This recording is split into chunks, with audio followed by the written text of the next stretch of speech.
Portraiture has always been my thing. What can I show you next? Oh, no flash photography.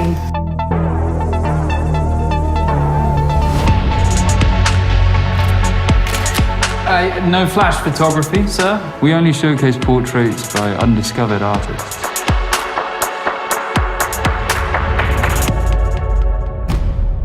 Excuse me. Oh, hi. Excuse me? Oh, hi. Beautiful paintings. Could I paint you? Please? I really Read this. I know how you artists can get. If I let you start, we will be here all night.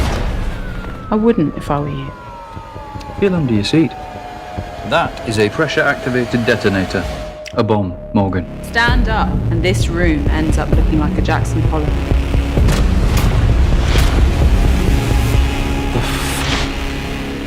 I'm living under a glass. Yeah, welcome back to Nerdly Out Loud, the official channel of nerdly.co.uk, your favourite British website for all of your news, reviews, and exclusive interviews. As you all know, we like to cover everything from the big budget to the low budget to the no budget. But today, we're not covering wrestling. We're not covering games. Well, technically we are a little bit. This is a little bit of a different one for me, and I'm really excited to be doing this. We're talking about interactive movie/game The Gallery with writer-director Paul Raschid. How are you tonight, Paul? I can't wait to talk about this because this is very different for me. I'm really well, Kevin. Thank you so much for having me. Yeah, it is a little bit different, and I loads of people have the same thing as you about whether it's to call it a game or a film, and then when they call it one thing, they find themselves checking back and being like, or is it a film or is it a game kind of thing. So yeah, very excited to be talking to you. So yeah, people. So writer-director Paul Raschid is a young filmmaker and decided that, you know what, I could go out and make games, make movies, and I could do it that way. But why not just make it that little bit harder and make interactive movies and let the people decide what we're going to do? We're going to make about a bunch of whole movies in one go. So it's decision-based gaming. So if you've played like Walking Dead, the Telltale's Walking Dead, Heavy Rain, or even if you go back to when I was a kid and you had your own choose your adventure storybooks, it's kind of like that, harkens back to that kind of thing. And yeah, he's got an amazing cast in The Gallery. We're going to talk about it in a quick hot second, but first of all, I want to quickly, this isn't a question, it's more of a comment, more of a statement. You are also the director of a movie called White Chamber that came out a couple of years ago, a movie that I absolutely adored with Shauna McDonald. And this is the first time I've had a chance to speak to you, so I just want to give you massive props on that movie because it's criminally underrated and it doesn't get the love it deserves. Oh, Kevin, thank you so much. That means a lot. It's such a defining film for my career, actually. White Chamber. It opened so many doors and opportunities for me. Obviously, it played lots of film festivals in 2018, which I made some really great friends and met some really cool filmmakers and stuff there. And then obviously Shauna won the best actress. She did. BAFTA for it, and it was on Netflix for a couple of years. So that was such an important project for me in my career trajectory, and just from as a filmmaker, it has such a dear place in my heart. So thank you so much for giving it a shout out. That means a lot to hear that you'd like it. It's a cracking little film, and it's definitely one of those ones that over the years, while I've been working with Nerdly and I've been doing podcasts and whatnot, you find the odd movie that is just one of those gems that comes along and not everybody hears about it. And it's like, when you're talking to people and they're like, because obviously I review films, I critique films, so they're like, well, what would you recommend? And White Chamber is definitely one of those movies that has sat on my list for a while of like, if you've not checked this out, check it out now, go and see it. It's a great flick, so I wanted to shout it out. Thank you, that really means a lot. So before we get into the meat and the cheese of this whole interview, which is obviously talking about The Gallery, a little bit of history. Can we go back a little bit, and can you tell us a little bit about how you came into this industry and how you kind of transitioned into the interactive side of it?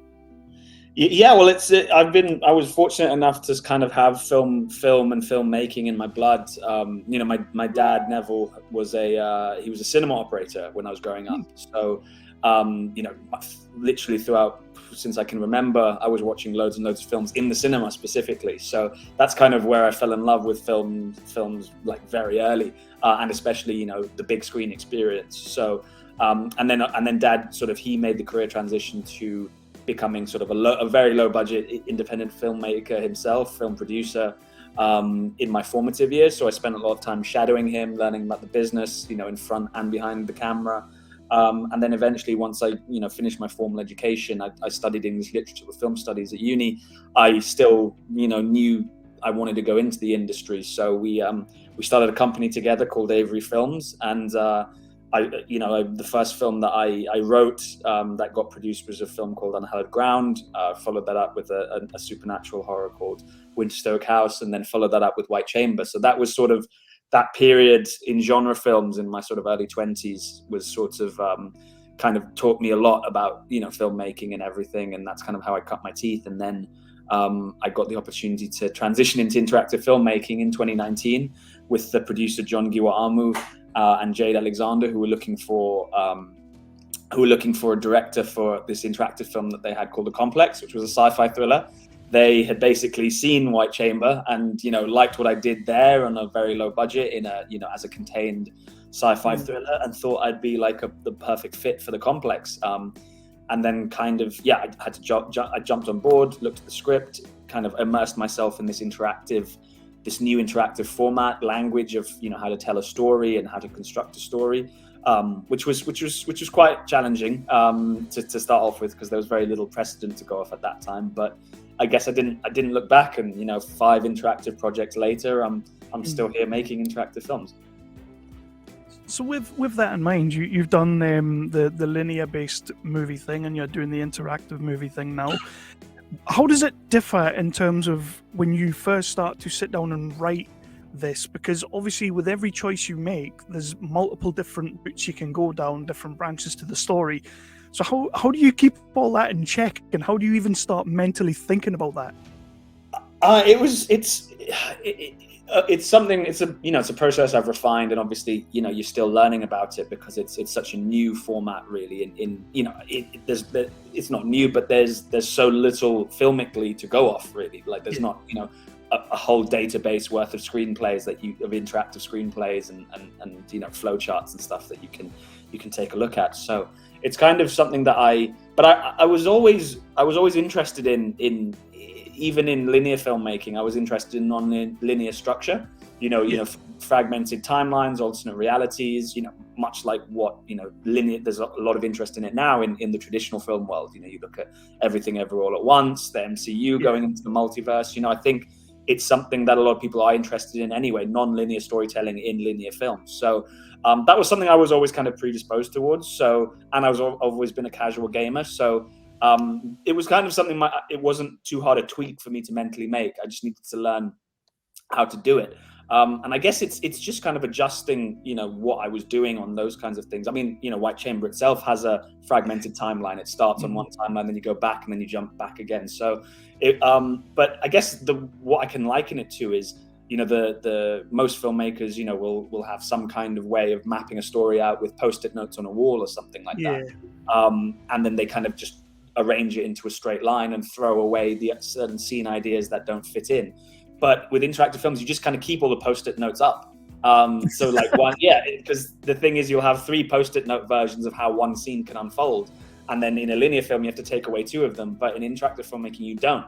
And then you just can see, okay, we can keep those 3 versions of the scene. We just need to work out what decision it takes to get to each of those 3, and then what the knock-on effect of the story is, and then how we can branch out into that. So I guess that would sort of be, it's just an adjustment of how I think most linear traditional screenwriters and directors plan their films anyway, I think. Yeah, but you're taking on a more police detective trying to catch that serial killer vibe. Yeah, exactly. Yeah, spider board on the wall. Exactly. Yeah. I absolutely love that. And how do you go about assembling a team? Obviously, your DOP and all that, and get them on board with something this out there. Yeah, I know. Again, it was one of those things that I've been lucky enough so far to generally work with the same people. So on the gallery, a lot of our HODs were on previous films of mine, so they understood, they understood what it was going to take to do and what the pitfalls could be, continuity wise. So things like for hair and makeup, as a simple example, they know to watch out for a character, say on one branch or in one reality, a character takes their ponytail out and their hair comes down.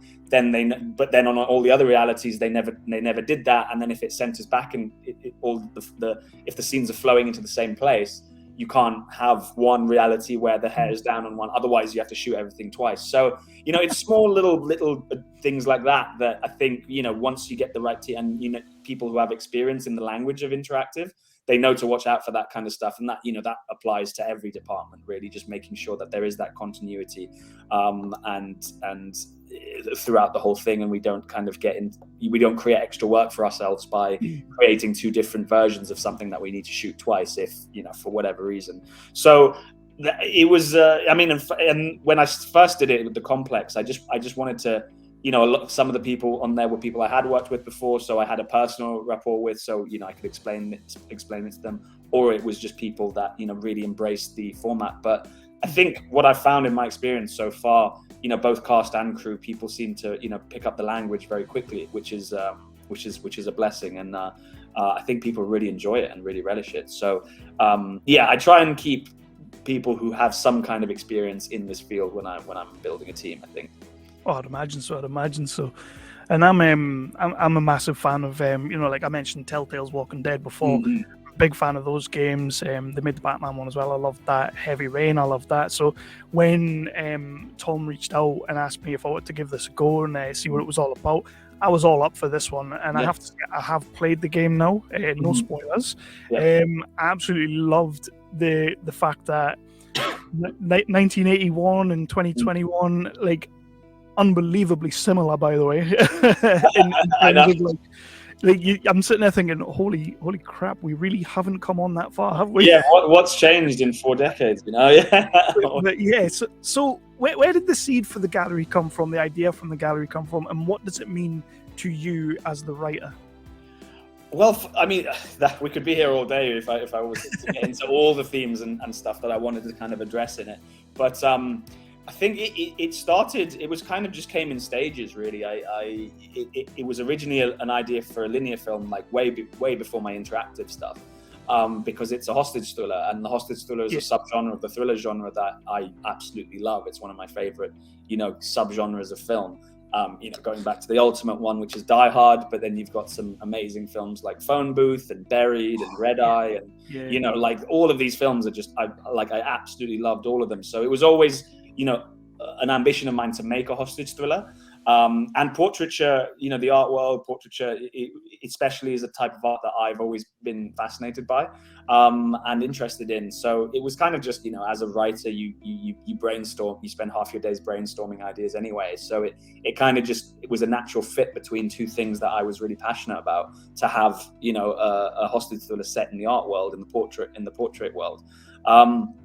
And then when it came to the chance of making it interactive, and I became an interactive filmmaker and was thinking in those terms, then the influence of, as is customary in lots of games now, you get to choose the gender of your protagonist at the beginning. So I knew I wanted to do that, and then just play with, how that changes your perception of different story beats, having the genders the other way around, of not just the two protagonist characters, but all the other characters.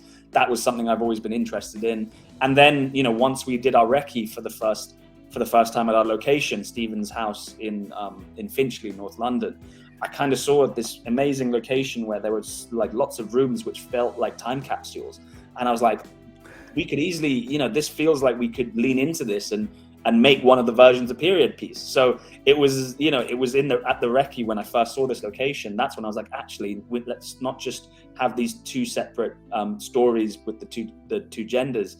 but also let's have them in two separate eras, and then see again the compare and contrast, what is similar, what is different, how that affects the themes and your perceptions and certain story beats, like having a smartphone in 2021 and not having a smartphone in 1981, and so on and so forth. So it was kind of just this thing that kept growing as over the years and the months that I was developing it, and for that reason I'm just really proud as a writer of what it grew into, and how much I was able to kind of enrich it with the benefit of time in developing it.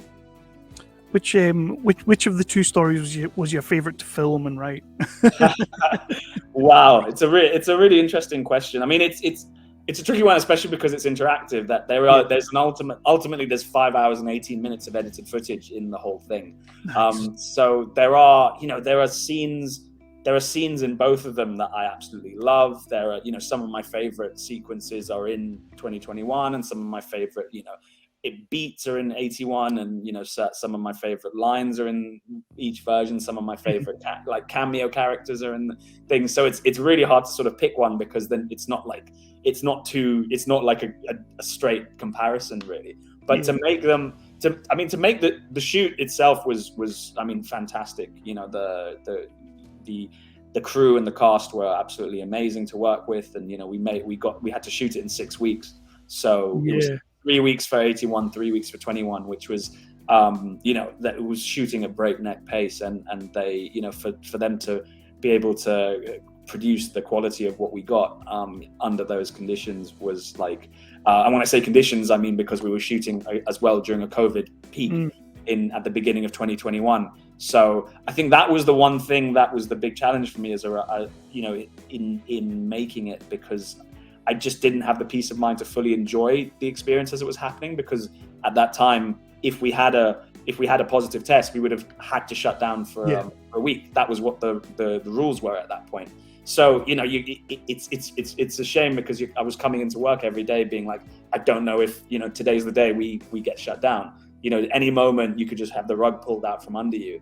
And so that was kind of something that restrained me from being able to enjoy the whole thing in its way. But yeah, it's an impossible thing for me to answer which I favor, because there's certain bits where I prefer the 81 version, certain bits where I prefer the 2021 version.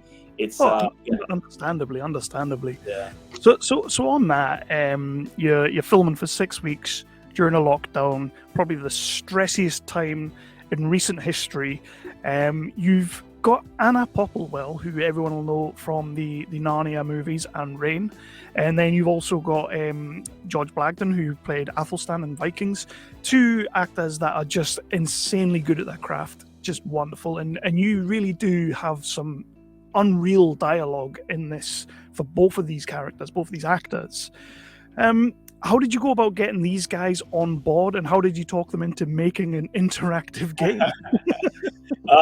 Yeah, I mean, they're absolutely incredible, and I'm immeasurably a better creative filmmaker for having worked with them. I think it's just with every casting process, we've got this amazing casting director who I always work with when I can, Heather Baston, who's doing amazing things, but she's cast 4 of my interactive films. So we have a really good working relationship. And but I think when it came to getting George and Anna, as a film, when you're in the early stages of pre-production and putting a film together, you kind of are given lists of who could be good leads, who will bring value creatively to the project. And you kind of I was like scanning down these lists, and George was someone who I was always aware of. I love his work. I think he's amazing. And I also had a friend of mine who was in the first film that I worked on Unhallowed Ground, who was at Guildhall, the drama school, with George, and was always sort of telling me how I should always meet him, and how incredible an actor he was, and a professional and a person. So I had a professional creative respect for George, as well as I had a personal kind of recommendation almost. So that's why his name, I was like, let's try and get the script into his hands, and if he likes it, he likes it. So we sent it to George, he liked it, and we hopped on a Zoom, and the rest is history. Same with Anna. She's someone whose work I've always been acutely aware of, and who I've always really respected. And again, I was like, okay, let's just send the script to her and see what happens. And we sent the script to her, and again, she really liked it, and we hopped on a Zoom like a couple of days later. And yeah, no, the rest is history. I think with regards to convincing them for interactive, I don't think there was much convincing needed. I think they, I send people the script, and if they like the script, because the scripts read like choose your own adventure books. It's like it'll be like scene 2, and then at the bottom, option A turn to scene 3, option B turn to scene 4. So you can literally play it like a game book, basically. That must be hard as an actor to sort of like. Well, I also do a flowchart. So you send 2 documents. You send a flowchart which shows how all the scenes connect, with like little like 2 lines about how each scene, what happens in each scene. So they can read that to get like an overview, and then you can just sort of imagine them being like, "Oh, hang on, I'm missing half the script here." Yeah, exactly. So. But luckily enough, I know George is a big gamer, so for him, like he totally geeked out on it and loved it, and like just he probably had his own post-it notes up on the wall, and Anna again just with the structure would just fascinated her, and she really delved into it. So I think they both, there wasn't that much convincing needed, or really that much. Obviously I explained the ins and outs of how it may what was required for continuity and performance emotionally, and body movements and stuff like that. That are the pitfalls of it, but it was a really smooth casting process, and I'm so honored to have worked with them. I want to jump onto a little bit of the interactive cinematic experience, because I love the way that you're doing this. Like, I've seen sort of things like this where they've tried to do it the full on, and I'm not saying you didn't go the technical way, but they tried the like the buzzer, the buttons, the apps, the sort of things like that. I love the glow stick aspect of this. Can you give us a little insight into how the movie works when people see it in the theater? So quite simply, when people go into the cinema, they're given a glow stick, a single glow stick. Color of it doesn't matter or anything like that, just a glow stick. And every time there's a decision in the course of the narrative, the screen pauses momentarily. One option will get highlighted. Everyone who wants to vote for that option raises their glow stick, and then the other one, or the third one, or the fourth one, all get highlighted, and everyone raises their glow stick who wants to vote for each one. And then, very democratically, whichever one is the most popular gets chosen, and that's how they do it. That's simply how it works. And we explored sort of other things, more high-tech ways of doing it, but we just found that the immersiveness and the communal experience of being able to have those glow sticks meant that people don't take their eyes off the screen. And there's something about people being able to see what everyone else is doing. So it's like, if it is a choice and everybody's glow stick goes up, there'll be a reaction. You'll hear a laugh, or you'll hear a groan if people don't like what's going on, or you'll hear, people getting a bit anxious if it's like a really high stakes decision. And, it becomes this kind of communal, experiential group experience in the way that I think that is the beauty of the cinema as well. So I'm really happy with how it's going, and that's how it works. It definitely adds a whole other layer to it in the aspect of, like, I've been to a few of those, like the secret cinemas kind of thing, where everybody goes and there's that whole communal thing, and back in the day that's what it used to be like when you went to the cinema, just sort of like everybody in it for each other kind of thing. And nowadays you just kind of sit there quiet as anything and hope somebody doesn't turn their phone on. But like, literally just seeing videos of how you're working this interactive thing is like, it's almost old school, but in a very modern way, and I just love it. And I just wanted to quickly jump on that for a second as well. Thank you so much. I really appreciate that. What's been the biggest surprise for you in terms of when you are in the theater and you're watching people make choices and all that? What's been your biggest surprise, like choices that people have made? Or I'm surprised all the time. I think it's how non-conventional people go with their decisions, because I think in a hostage thriller, not to say all these amazing films that I talked about earlier were formulaic in any way, but there is a way that the protagonists there's a general arc in which the protagonists in a hostage thriller behave, which just seems kind of quite logical. At the beginning you're extremely overwhelmed and scared, and then you go through the film trying to understand your captor, and maybe early on they'll try and escape once, but then they'll try and warm to their captor to try and gain their favor, and then by the end of it there's a big escape attempt, and they usually conquer the antagonist.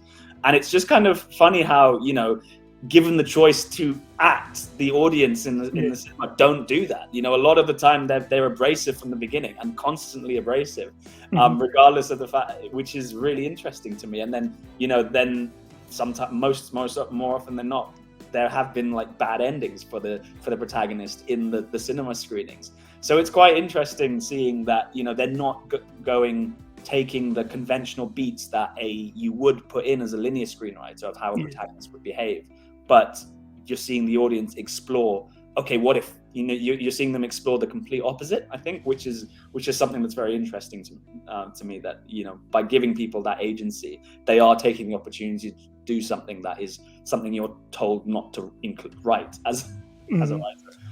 I have to admit, and obviously no spoilers for the game, but I kind of did that in a way, because when I played the 1981 version, I really liked George's character. I thought he was just such a cool sort of villain, if you will. I was really into what he was about, and so I was trying to sort of keep them on an even keel together, and sort of like, let's just get through this as amicable as possible. You know? But then when I played the 2021 version, I couldn't stand George's character. So I was like, right, let's just agitate Anna's character as much as possible and get the worst possible ending here. Which is that's the beauty of it. You can, and there's no right answer. You know, it is entirely, you have the choice to make whatever objective you want is your objective. So the perfect example, you know, you wanted to, you know, curry favor and align yourself with your hostage taker and then potentially escape that way. And then the other one, you didn't like the protagonist and, you know, wanted to make that, which I think is the beauty of it. And when people ask me, is there a right way to play it? I'm like, no, it's whatever you want it to be. And that's the beauty of it.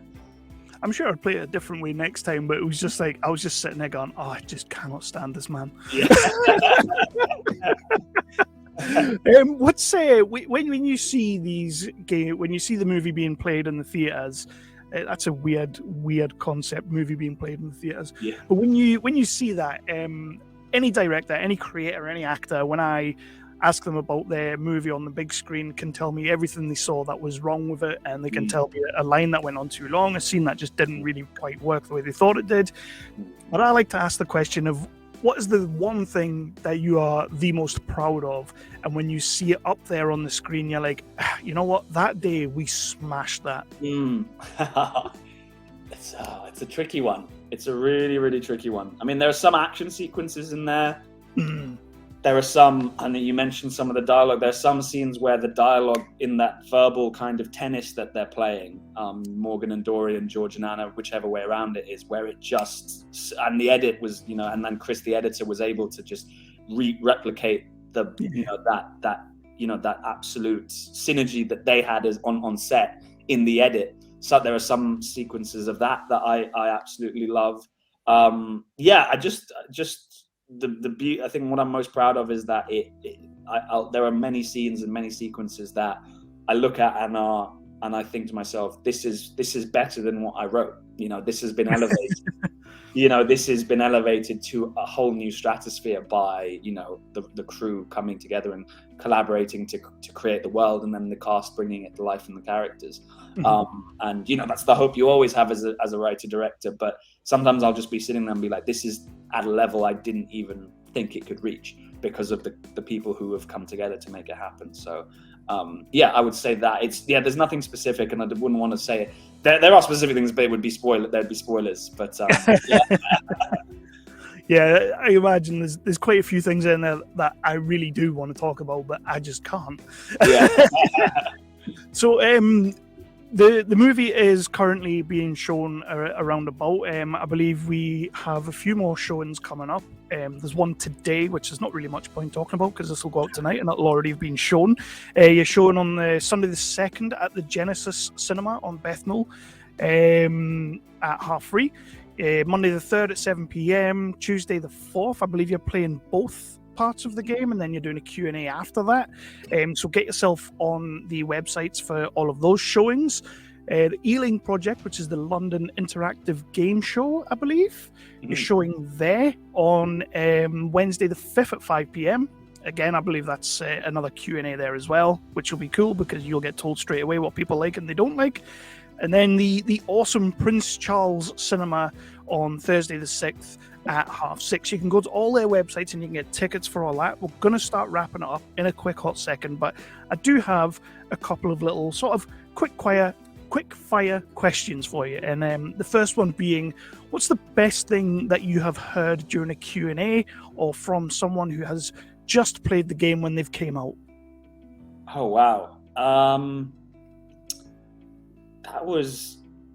I've heard someone at a Q&A say, it wasn't a question, it was just them just giving feedback, saying that they felt profoundly uncomfortable with some of the, having to make decisions for their survival with that, to curry favor with someone that they found quite despicable, which is kind of the feeling you want to evoke in a hostage thriller. You want the audience, especially if it's interactive, and you want the audience to feel like they are in the position of the protagonist in that situation. You want people to kind of feel that discomfort because it's a horrific situation to be in. So I think that was something that I felt like, okay, I've achieved something that within the hostage thriller you would want people to feel, because that's what you're depicting. I would say that, and then there's been so many great questions that I couldn't pick one out. But I think that's the observation that sticks with me, especially as they were saying that the very act of having the choice to whether or not to, and forcing themselves to be like, we could be abrasive and we could change, but it's not the wisest thing to do for our survival chances, and then feeling a discomfort in doing that. I think it felt like that would be a real conflict that someone in that situation would go through. So to achieve that was interesting. I think as well that works on a whole other level, with it being like film, like a cinematic experience. Because, like I say, I play a lot of games, and I love playing decision-based games, and where you can kind of like go down a path. You can be the dark side or the good side. But essentially, the games, the animations, they're digital. You know what I mean? But here you are, and you're trying to choose whether Anna Popplewell's going to die or not, and it's sort of like, no, I don't want that. Exactly. It changes it completely. But if you could tackle any genre in interactive gaming other than what you've done already, where would you go next? I think in my experience, actually, I've made 2 rom-coms, and that works really, really well, surprisingly, in the genre, in the format. So I'd like to explore comedy a bit more, but I think more than anything else, I'd love to do a proper balls-to-the-wall horror film. Nice. Because one of the biggest influences for me in it was a game called Until Dawn. I don't know if you've... Nice. That was, when I was learning about the craft and, doing my research, Until Dawn was a huge influence on me. And, that it just suited that setup and that, kind of supernatural horror, atmospheric, suspense-filled scenario down to the ground. So that would be definitely somewhere, supernatural horror or something like that would kind of be, to take hopefully, because of the Until Dawn influence, I'd love to go there at some point. And of course, Paul just quickly glossed over that there with the rom-coms that he's made. That is 5 Dates and 10 Dates, I believe, yes. which are both available now. Yep, they're both available now on all major gaming platforms, as is the gallery, which is Steam, PlayStation, Xbox, Nintendo Switch, as well as the apps on the iOS and the Google Play Store. See, I'm always promoting. Oh, it's an instinct. I love it. So in terms of like choices, because you can make a lot of different choices in this game, roughly how many choices are there that you can make, and how many different endings are there? So there are 18 different endings, 12 in 1981. Yeah, 12 in 1981 and 6 in 2021. So that there's a lot to dive into there. And as far as there's decision points. I think there are about 80, but actual branches of options that you could go to, there are 150. So I think it's, oh no, it might be 70 and then 150. But there are 150 different story choice options littered throughout that you can explore, basically.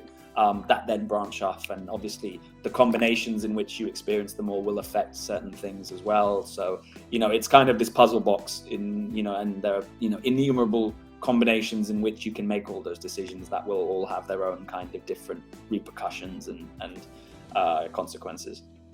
Awesome. And just the last one, last quick fire question is basically, so again, like I said earlier, you've made this movie, this interactive movie during lockdown, crazy times.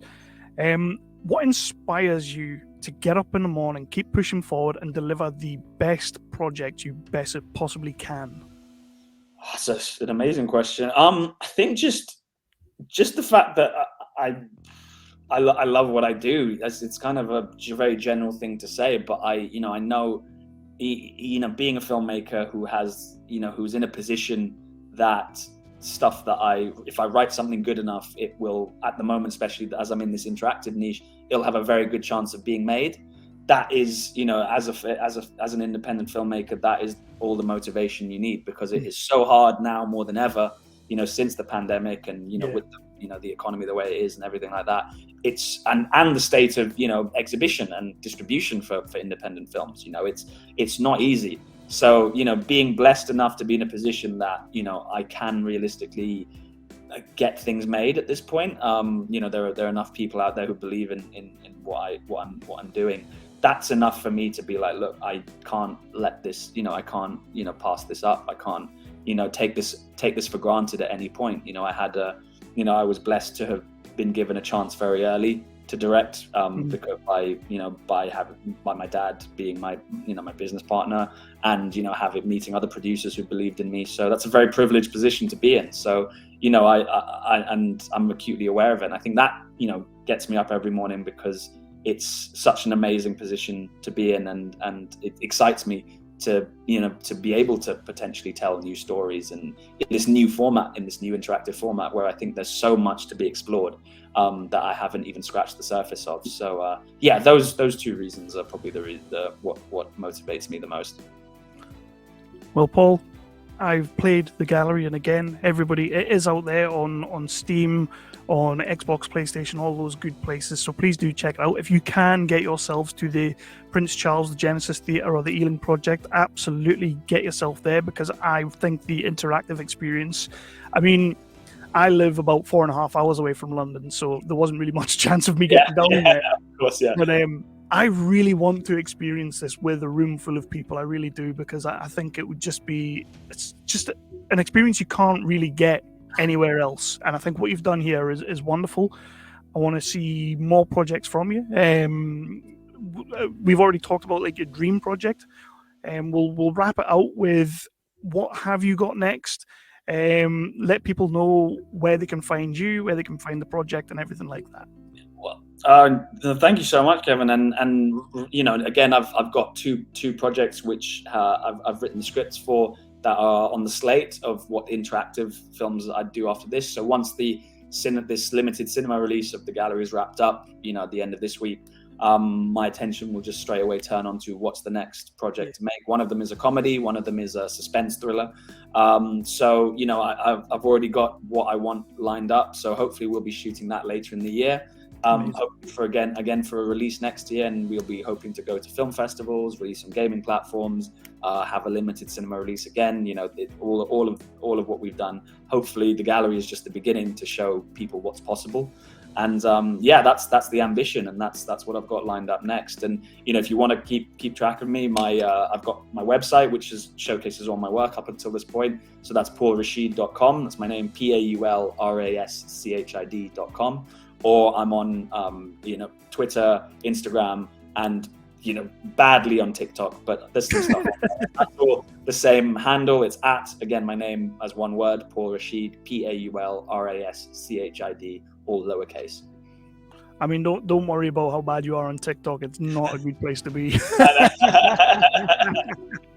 Although again, I try. It's a so I've done some videos on there about just to promote the cinema release and everything like that. And it's an amazing platform that I like the openness of it, the reach of it potentially. If it just goes out to the world, and hopefully the algorithm is so good that it's curated going on to the feeds of people who might actually be interested in it, which I think is incredibly intuitive, and a real chance to. And I've seen so many small businesses in all sorts of fields blow up on TikTok, and that's so it's amazing at curating for small businesses and project and stuff to try and find its audience, which I think is always a good thing. But I'm not very good on it, so trust me, neither am I. I did one video that got like 50 views, and I was like, wow, I've broken. I am TikTok famous. I'm not. But Paul, thank you so much for coming on. You've got a showing tonight of the gallery. So good luck with that. Good luck with the rest of the week going forward. Good luck with the well, it's out there, so hopefully people will start picking up. We will promote it as much as possible. Everything you just said about your social medias and everything we'll put in the description below when we release it.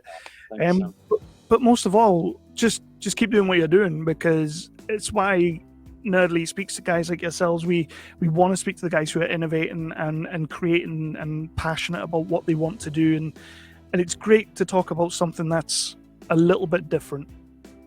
Thank you so much, Kevin. That means a lot. I really appreciate the support, and hopefully it's just the start. So thank you so much for having me. And again, everyone there who's still here watching them, please do again check out White Chamber as well, because that's a cracking movie. Please, that'd be great. Portraiture has always been my thing. What can I show you next? Oh, no flash photography.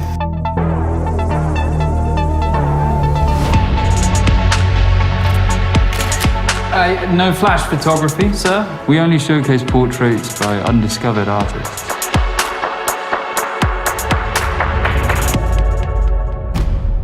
Excuse me.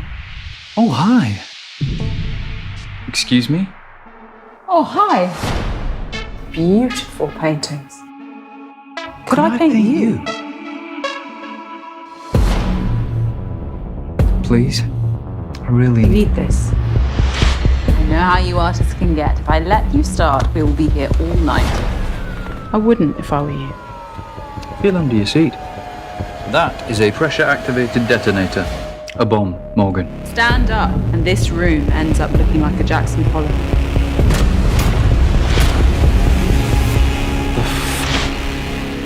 I'm living under a glass ceiling. You're living inside a glass house. Why me? What do you want? I need to grab people's attention by whatever means necessary. You are cheating artists. You have a responsibility to us. What are you doing, my sister? Get up! Morgan! Morgan? What's the best way out of here? Let me finish my portrait, or I Will kill you.